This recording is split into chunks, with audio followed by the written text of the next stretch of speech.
स्वागत है आप सभी का हमारे धार्मिक चक्र म्यूजिक पर। आइए आज आपको हम बताते हैं 2022 में पौष पुत्रदा एकादशी व्रत कब रखा जाएगा। 2022 में 13 जनवरी दिन गुरुवार के दिन पौष पुत्रदा एकादशी व्रत रखा जाएगा।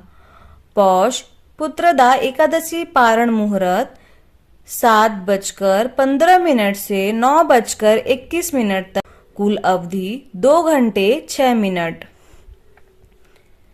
पौष मास में शुक्ल पक्ष की एकादशी को पौष पुत्रदा एकादशी कहा जाता है।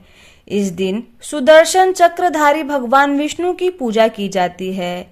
मान्यता है कि इस दिन व्रत को करने से संतान की प्राप्ति होती है, इसलिए इसे पौष पुत्रदा एकादशी कहा जाता है।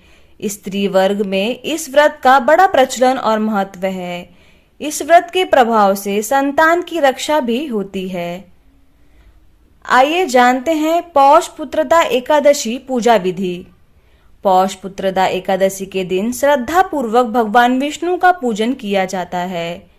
इस व्रत की विधि कुछ इस प्रकार है।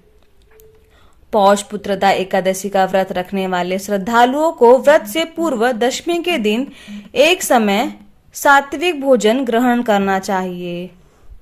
व्रती को संयमित और ब्रह्मचर्य का पालन करना चाहिए।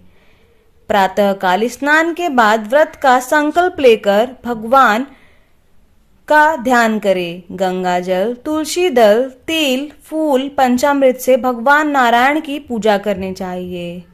इस व्रत में व्रत रखने वाले बिना जल के रहना चाहिए। यदि व्रती चाहे तो संध्या काल में दीपदान के पश्चात फलाहार कर सकते हैं। व्रत के अगले दिन द्वादशी पर किसी जरूरतमंद व्यक्ति या ब्राह्मण को भोजन कराकर दान दक्षिणा देकर व्रत का पारण करना चाहिए। संतान की कामना के लिए क्या करें? प्रातःकाल पति पत्नी दोनों संयुक्त रूप से भगवान श्री कृष्ण की उपासना करें। संतान गोपाल मंत्र का जाप करे। मंत्र जाप के बाद पति पत्नी प्रसाद ग्रहण करे। गरीबों को श्रद्धानुसार दक्षिणा दे और उन्हें भोजन करे। पौष पुत्रदा एकादशी व्रत कथा। किसी समय भद्रावती नगर में राजा सुकेतु का राज्य था। उसकी पत्नी का नाम शैव्या था। संतान नहीं होने की वजह से दोनों पति पत्नी दुखी रहते थे। एक दिन राजा और रानी मंत्री को राजपाट सौंपकर वन को चले गए। इस दौरान उनके मन में आत्महत्या करने का विचार आया, लेकिन उसी समय राजा को यह बोध हुआ कि आत्महत्या से बढ़कर कोई पाप नहीं।